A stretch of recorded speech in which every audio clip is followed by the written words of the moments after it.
Okie doke. Let's continue a little bit looking at, touching on some of the elements that we need to take into account, bring into our awareness, care for on this path of soul-making if this soul-making vehicle, jhana if you like, doesn't spring a leak, if it's not going to spring a leak, run out of steam, blow a fuse, or whatever.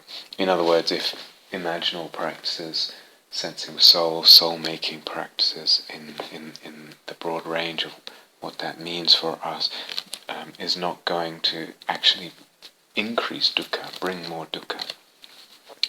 What are the elements that we need to be aware of and to care for? So continuing a little bit with that. One area is around pacing, and I've touched on this already several times on several different occasions. You may have heard me say that one way of conceiving, very, very broadly speaking, of the goal, if we can even use that word, or the direction, or the delivery of this kind of path, is as a kind of potentially infinite and endless opening of soul-making, of the eros-psyche-logos dynamic. And with that, the accessibility and development facility of and flexibility with a whole range of possible ways of looking and ways of conceiving. And broadly speaking, that is could be conceived of, if you like, the goal or the direction or the movement, let's say the issue of all this path. But when we put it that way, the emphasis is really on flexibility and opening, and it sounds like there's going to be this kind of endless movement and always moving from one thing to the other, always opening to the next thing. I mean, in reality, that would be a little misleading and overemphasize the kind of the movement aspect, give a sense of constant movement. Whereas sometimes what happens on our path, at any point in the path, is that we need to hold on to or stay with something. I don't just mean the breath, but it can mean that. It might be a logos that's opened up, a new idea, something about divinity, or something about self, or something about soul, or something psychological. And this is a new thing. Something has just opened here, and then we need to kind of settle with that new thing. Keep that in our sights. Keep that plugged in, that logos. Keep coming back to that. Use it. Orient from it and around it and to it. And let that do its work. So in other words, there's an opening, but then we need to kind of hold on to something, stay with something. It could be an image. We talked a lot about this in the past, about pacing with images, when to deliberately bring in an image that has worked for us before, when to just be open for new images, if you like, or whatever comes. Or it may be a desire or a movement of eros. That it's not just that we want to feel that that kind of eruption of flame in the being and in the energy and in the psyche, but also sometimes that desire or that eros, we need to really steady with it and really focus on it. Let it fill the body, fill the psyche, let it align the being. Incredibly important when it comes to steadiness, equanimity, devotion, commitment in the long term. Just letting our desires run deep, and because they run deep, they root us deeply. It's really like having a root deep into the earth. When we take time with our deep desires, let them run deep, let ourselves feel them run deep, and let ourselves almost be constellated or constructed, our very body and psyche constructed from the base of that desire, like it's one of the foundations of being. So rather than just this desire, that eros, this image, another eros, this another idea, all these aspects, again, eros, psyche, logos here, may need, any of these aspects at any time may need us, after that initial opening which reveals the new aspect and presents it to us and offers it to us as a possibility, then we might need to really steady with that for a while, and that could be really quite a while. Or shorter, or whatever, and return to it deliberately over and over, recall it deliberately, use it.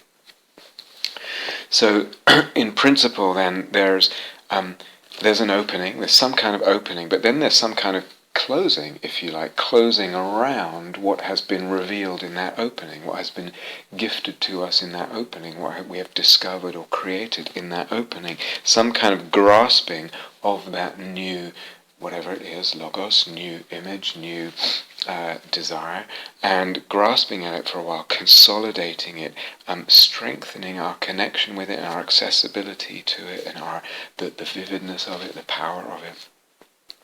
Otherwise, if it's only endless opening, certainly if it's of ideas and logos or images or desires, it's just going to be chaotic. There's not going to be that steadiness, that strength, that grounding. And nothing really transforms. It feels like, it's always constantly erupting new stuff and turning, and I don't know where I am, and can be kind of exciting, but one of the potential drawbacks, if it's just this kind of opening again and again and again, over and over, it's only opening, is that it's not actually, in the end, that transformative. It doesn't go deep and become fertile and potently meaningful and transformative in our lives. So when we talk about pacing, again, some wisdom has to come in.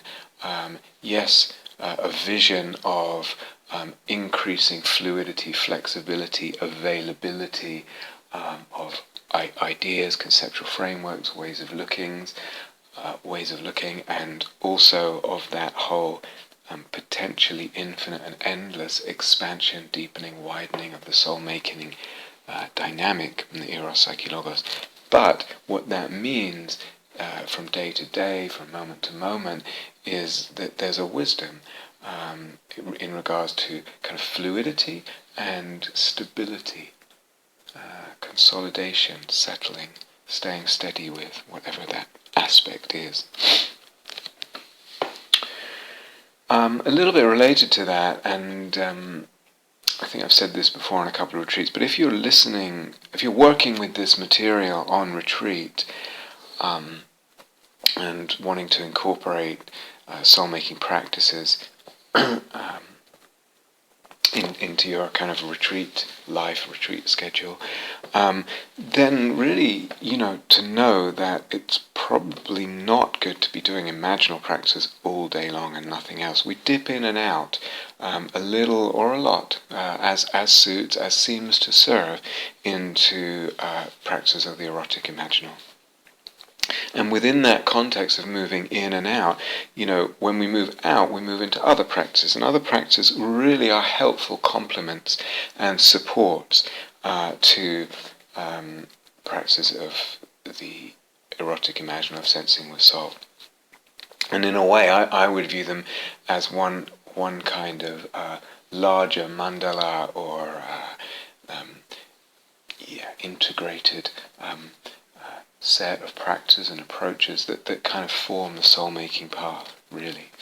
So, dwelling in the energy body with that sensitivity permeating the body, either developing samadhi or metta, or being with the emotional life, all of that, emptiness practices of different kinds to whatever depth one's familiar with, and one can always develop that too alongside or before or afterwards.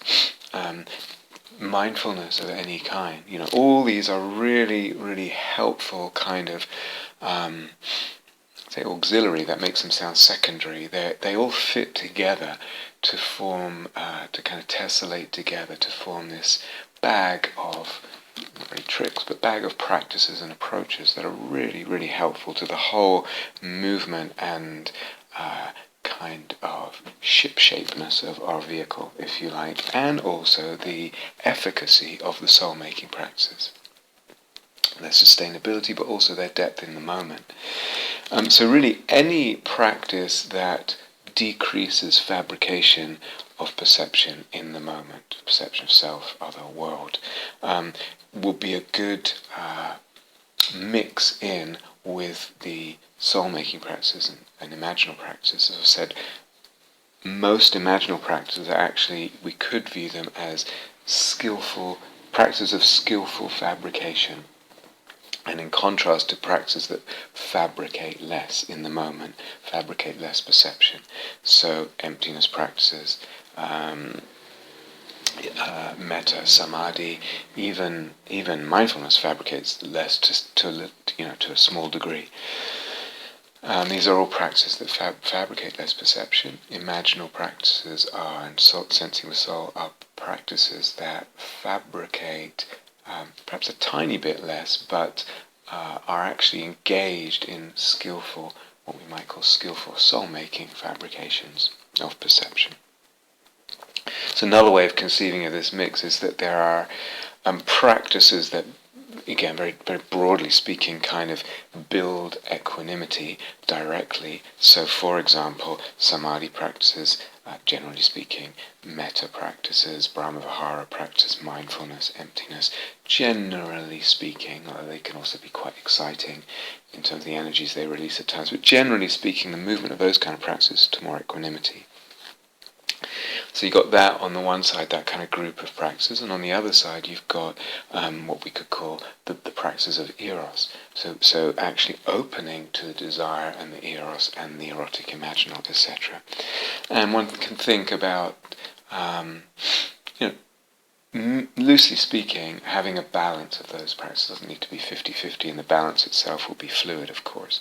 But that we've got both. We can't just be kind of plugged into this super intense erotic-imaginal practice all the time. It's super exciting, but it's going to tip the boat over or at some point, or just burn the engine or something.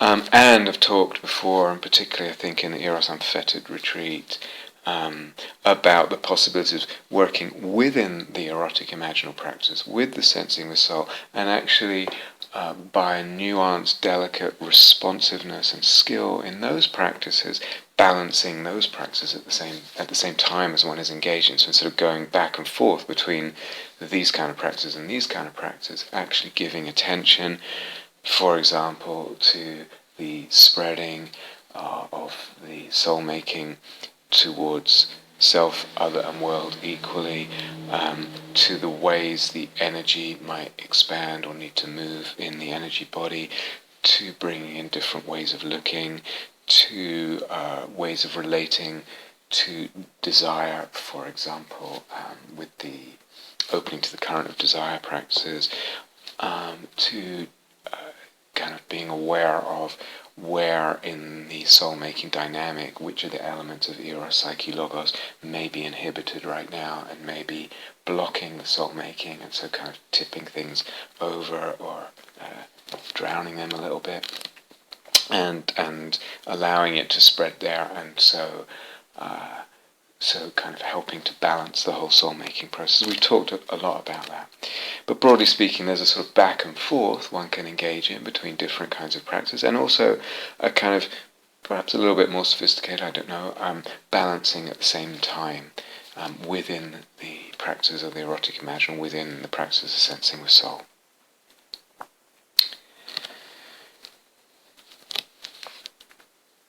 Again, if you've listened to a number of talks already, and sometimes it's, I know we sort of said to listen in order and stuff, and I know that people don't, but so if you've listened to other series, and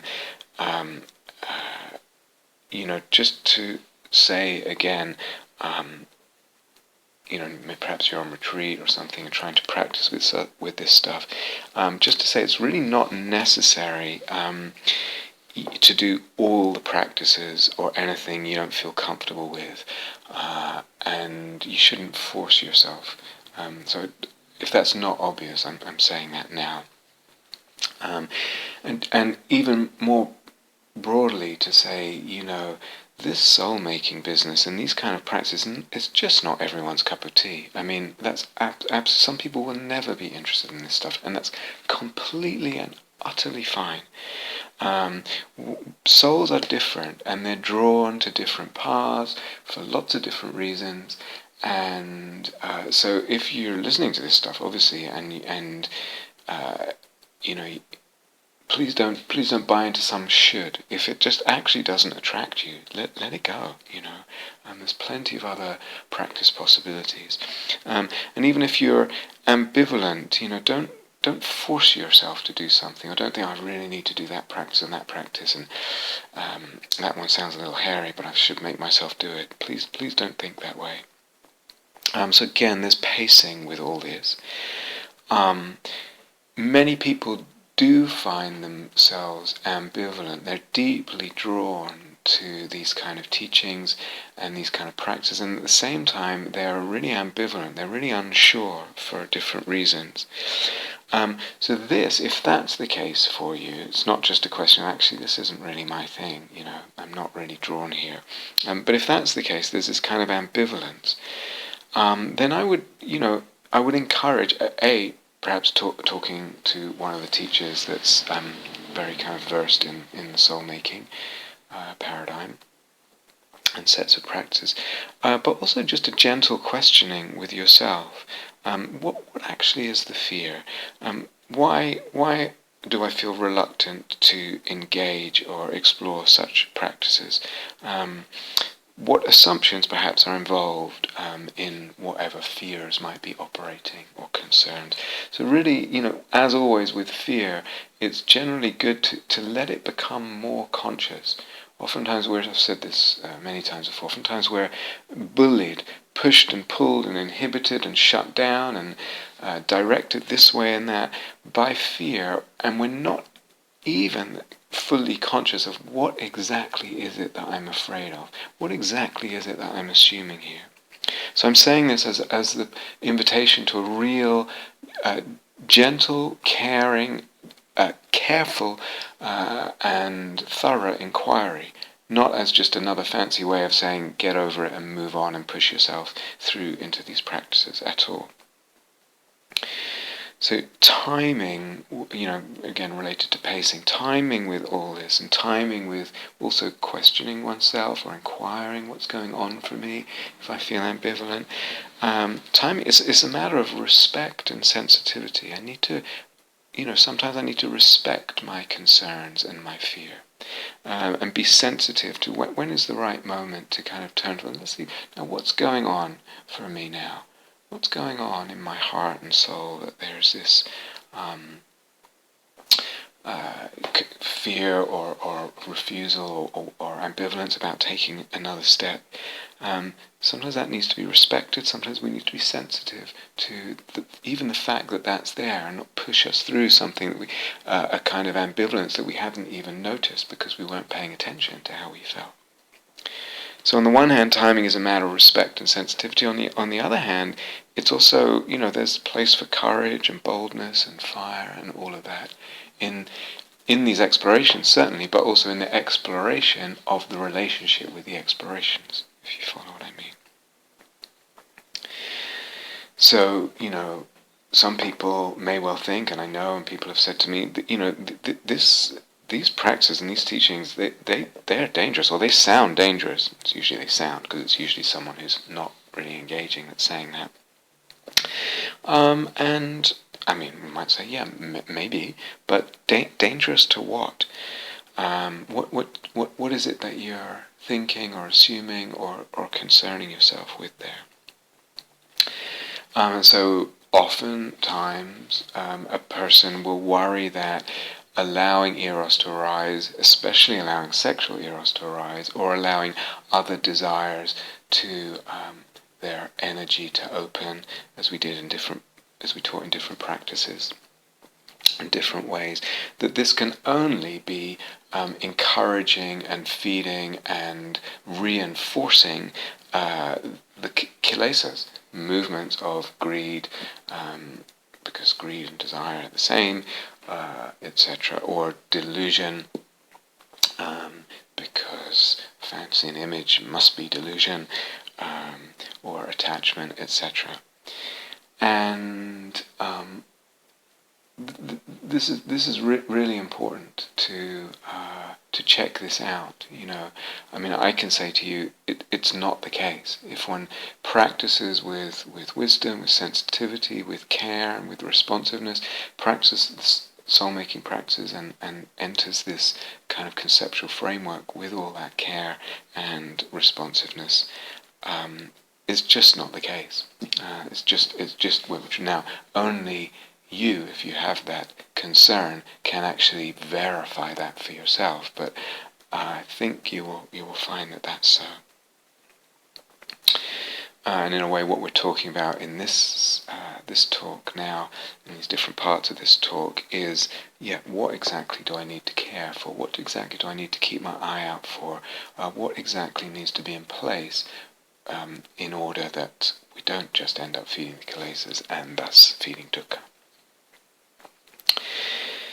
A second concern sometimes that people have, related of course, is that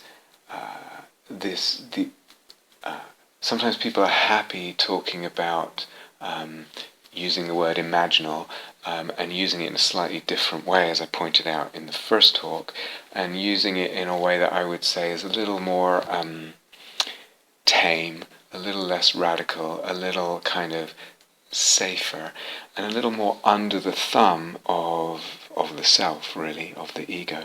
And so this relates to sometimes the way Jung would encourage people to think about things.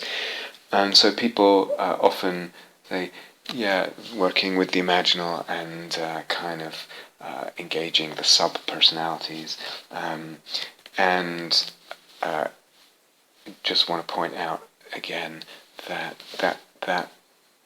wouldn't be, that way of thinking about things wouldn't be quite what we mean by the imaginal and by sensing the soul.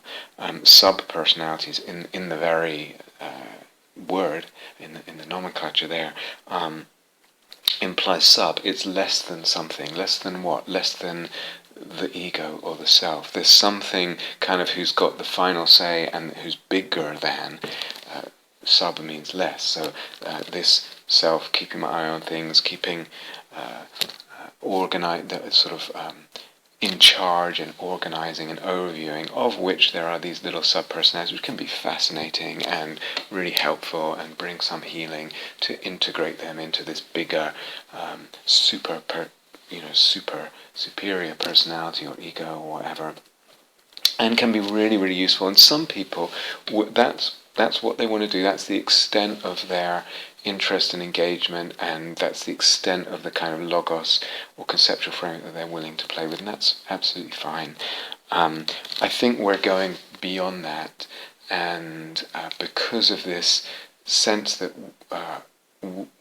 or these elements that I outlined in the first talk, part of the imaginal, part of recognizing what we call the imaginal figure means autonomy, means divinity, means unfathomability, means in some way I cannot figure out or get to the bottom of this imaginal figure. In some ways it's bigger than me. In some ways I am gifted something by something I don't understand, by something that is larger, more mysterious than me. Sub-personality, therefore, is really the wrong word. They are autonomous persons. We are, at least, let's say, we are entertaining that conceptual framework more often than not in our logos. So we're not kind of putting these things in our pocket or harnessing them or something like that. There's a different stance, a different relationship, essentially really a different, as I said, a different conceptual framework, deliberately entertained. Okay, we can move in and out of that, absolutely, and put it down, adopt another one, even adopt the sub-personality one, etc. But at times at least, and probably the favoured one, is not to box them in and diminish these imaginal figures as subpersonalities.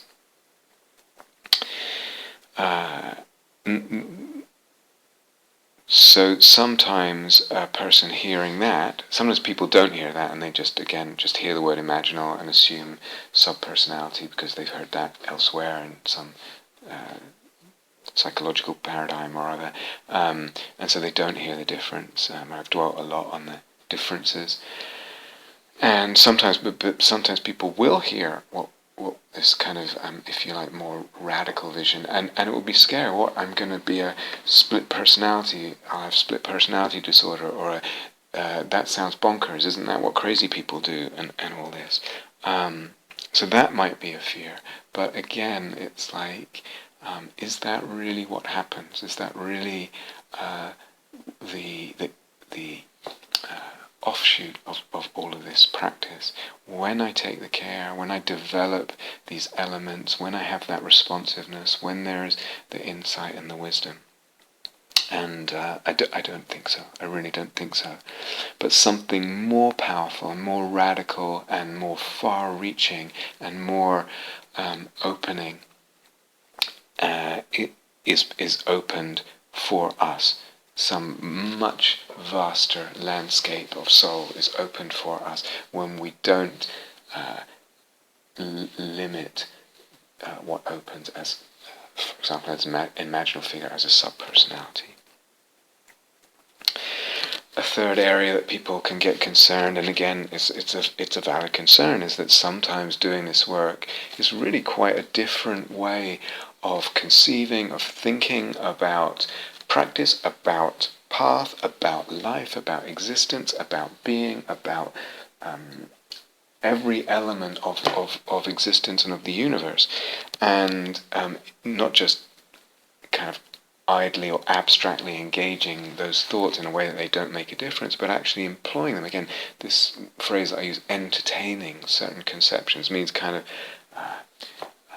plugging them in, seeing through those lenses, sensing through those lenses, and actually palpably feeling in the body, in the emotions, in the soul, what a difference that makes to the sense of things, all things. And so in that, in engaging these concepts and practices, there can be what I talked about a while ago in the last few years at several different points, is this breaking of the vessels. As a Kabbalistic concept, something shatters, stretches, and at some point shatters some old way of thinking, some old way of relating, some old relational structures, some old way of conceiving practice or self, or whatever it is. There can be that kind of fracturing, breaking of the vessels, and that's can be, as much as there's a gift from that, it can be at certain points in that process, when a vessel breaks that we've been used to for a while, or is stretched to the point of tension and discomfort, that can be not easy.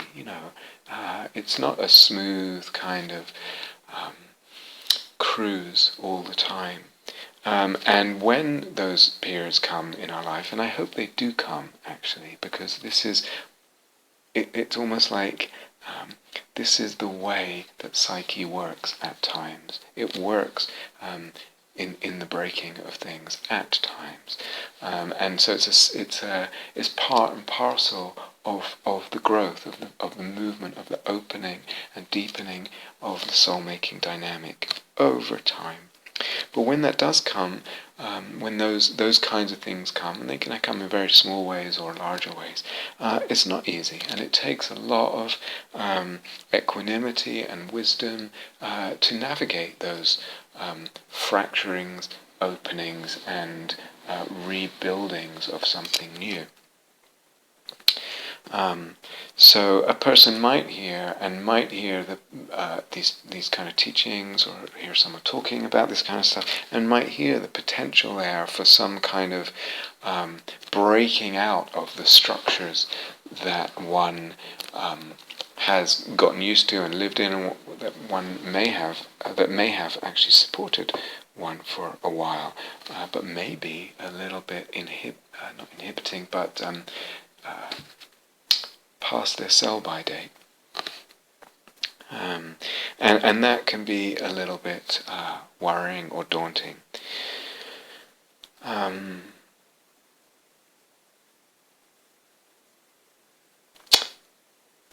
If we go back to what I said earlier, I mean, actually, a couple of things I said earlier. One is that, again, going back to this thing about larger scale pacing involved in this path.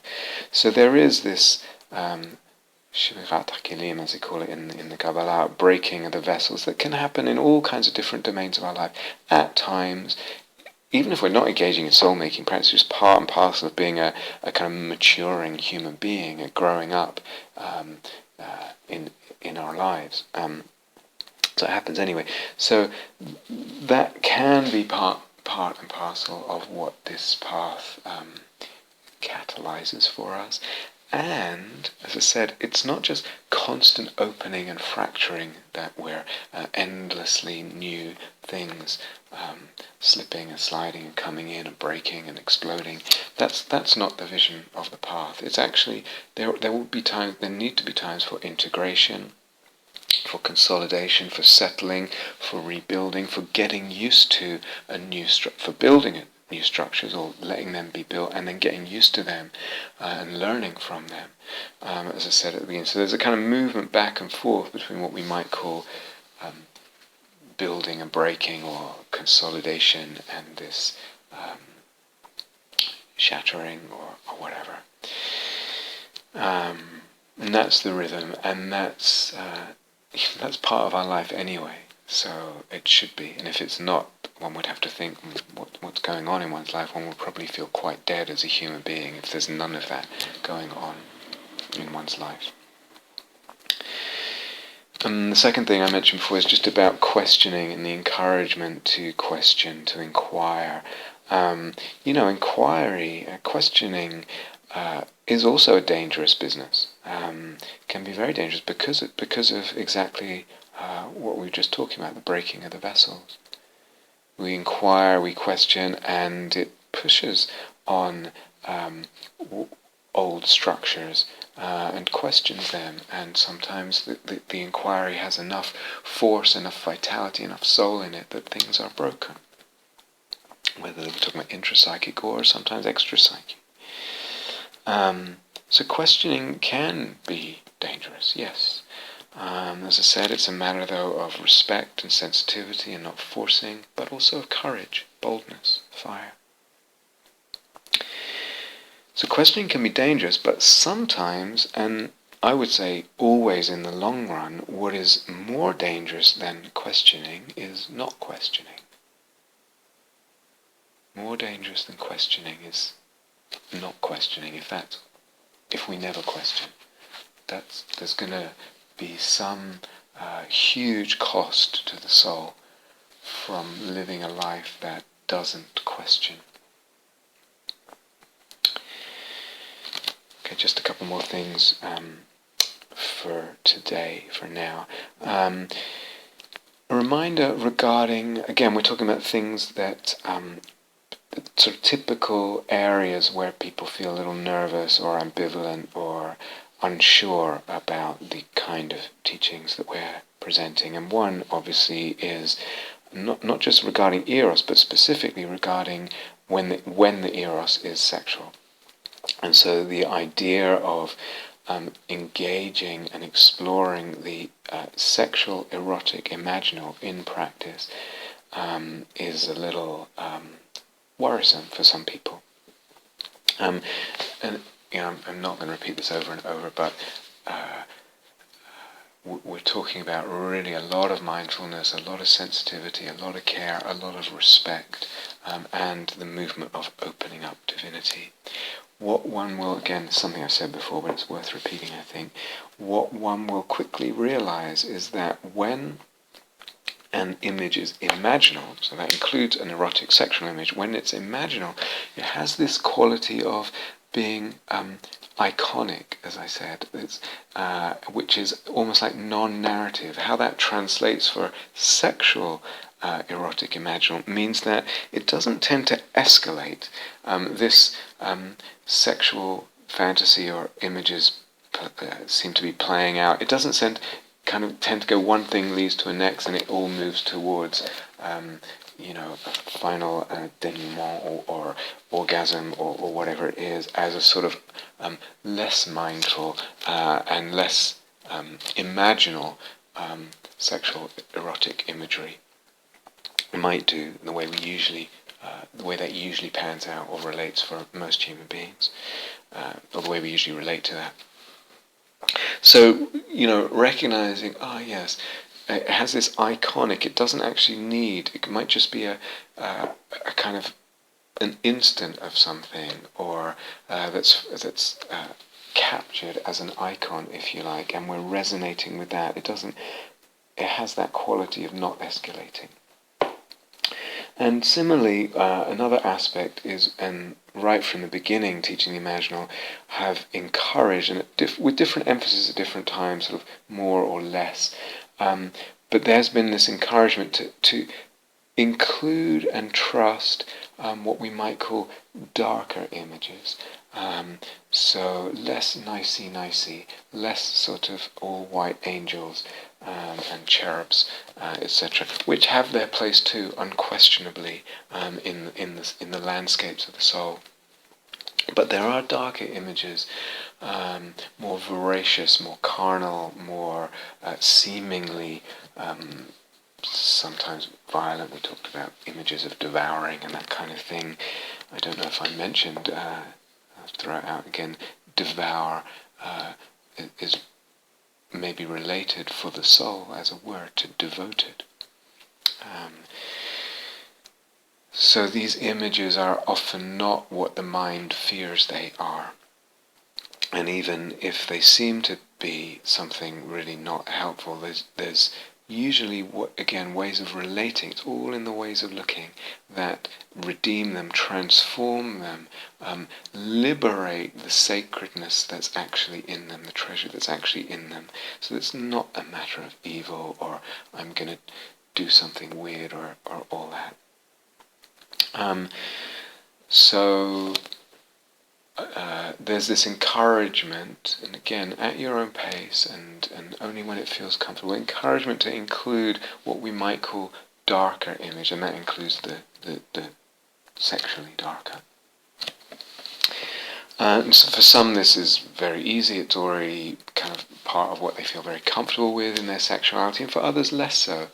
And there's lots of different reasons why that's the case. Some is in terms of education and past history and wounding. And again, souls are different. So some souls, if you like, have more darkness in them. And that's not good or bad, it's just a character. And some have less, So part of this whole discernment process with soul making is kind of, again, what is given to me, rather than me trying to fit into some pattern which is actually someone else's soul pattern. But with all this, with the sexual erotic imaginal, and with the, if you like, the darker images or the darker sexual images, if they're there, when they're there, the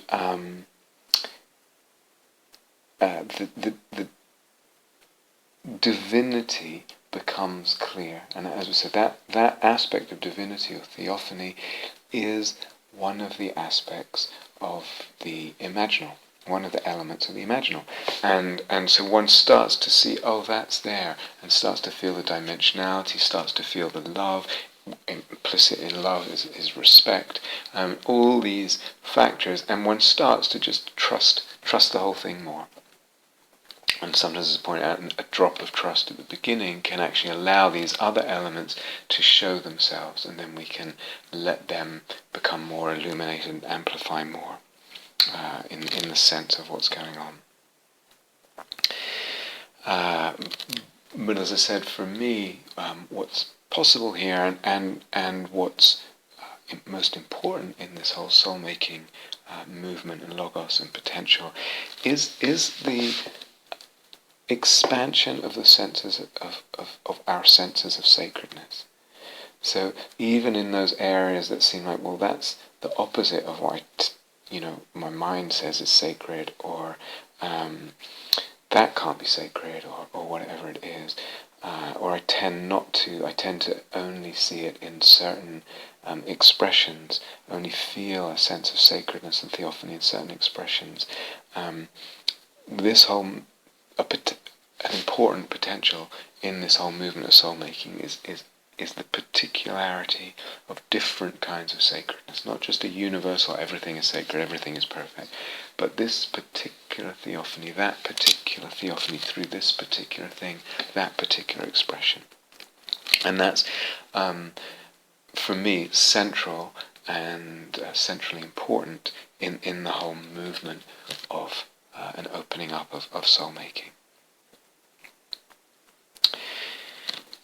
But really, with all this and with all these cautions, what is, I think, most commonly at the root, what's most basic to all of these fears or concerns or ambivalences that people have, is the issue of realism. It's the if you like, the most basic, or it's a problem that's basic and sometimes underneath other apparent problems. And it's so common. This is what we run into. So a person can be, if you like, let's say with an image that's a little scary for some reason, doesn't fit my idea of what's holy or whatever, what's okay.